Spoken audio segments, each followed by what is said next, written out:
there's always a payoff in my writing, and even when I don't have the expected payoff, and when I leave something untied, there's a reason for it, and because it may by leaving plot line A untied, it may highlight plot line H, which is tied, and that's again the organic nature of the writing. This is why doing the uh, you know long extended conversations helps out.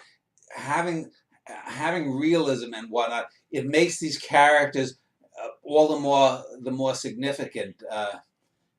So you get like references to the Chicago outfit, and one of the things that we never find out in this book is why Paulie Maravelli is banned from stepping foot into Chicago under threat of death. We never find out what happened in Cleveland, whatnot. So this total immersion into characterization that uh, that happens. It isn't just dialogue. It is by using these different ways, these interviews, these different ways. The fact that it's a manuscript that is incomplete, and we have an editor, Elaine Shaw, coming in telling things about things. We get information on so many levels.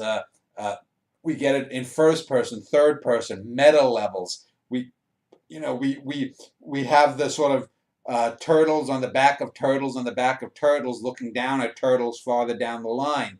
Uh, and so again, you get the book almost breathes like an accordion, going out and then in, and then out and then in, and then out and then in. And by doing so, it the air of reality seeps in the book, and it makes some scenes that, if they were in a shorter book, might seem a bit absurd. I may not have been able to pull off in a short story as well the scene where Vito twice drops crumbs on corpses, and doing it twice might seem an overkill.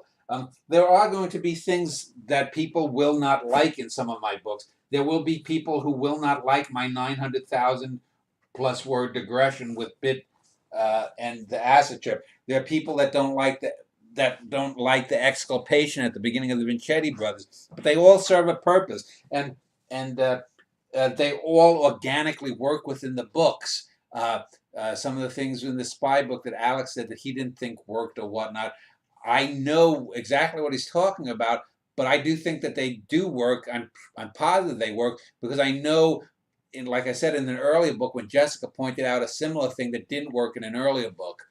But Yeah, with Jessica's novels, it seems like they sustain a level of greatness from right from beginning all the way to the end, whereas yours almost gets better as it goes on. I don't agree with his criticism. I have not read the book, but I can, if I was relating it to this book, there are sections where you may be able to argue, well, he doesn't have to repeat this scene in the acid trip for the 17th time, but that's a rather frivolous thing.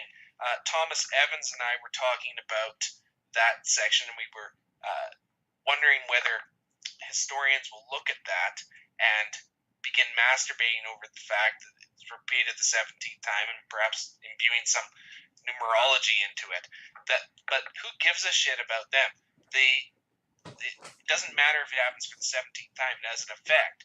Nor does it matter exactly how long the Stargate sequence goes on for. It's just wonder sustained, and this is a different kind of wonder, and it's just something that you have to accept and move look on look at from. my double star sonnet, Chang and Eng Bunker, the Siamese star sonnet. You can read. I think there's something like 17 or 21 permutations of how you can read the 14 lines going in different ways. It's something like that. I figured it out once. Maybe it's 30 or something. And you could say, well, that's just a gimmick poem, but it's more than a gimmick poem.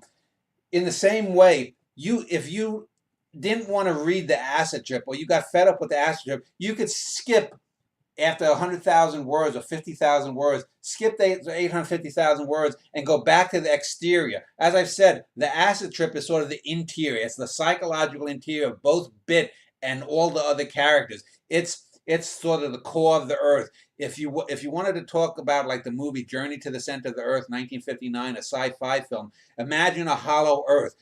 Bit's interior is that underground of what's going on in the exterior novel.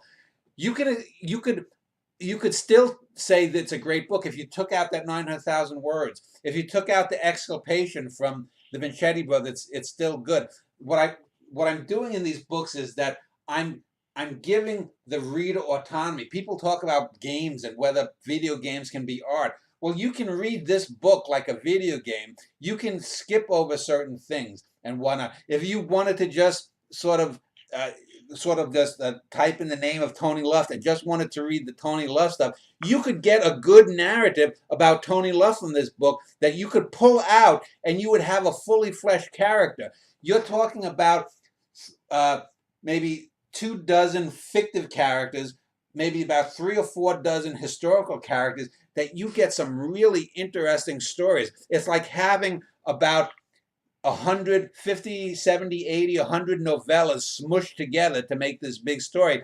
But each of those novellas, if you could pull them and extricate them from one another, would still work as great novellas.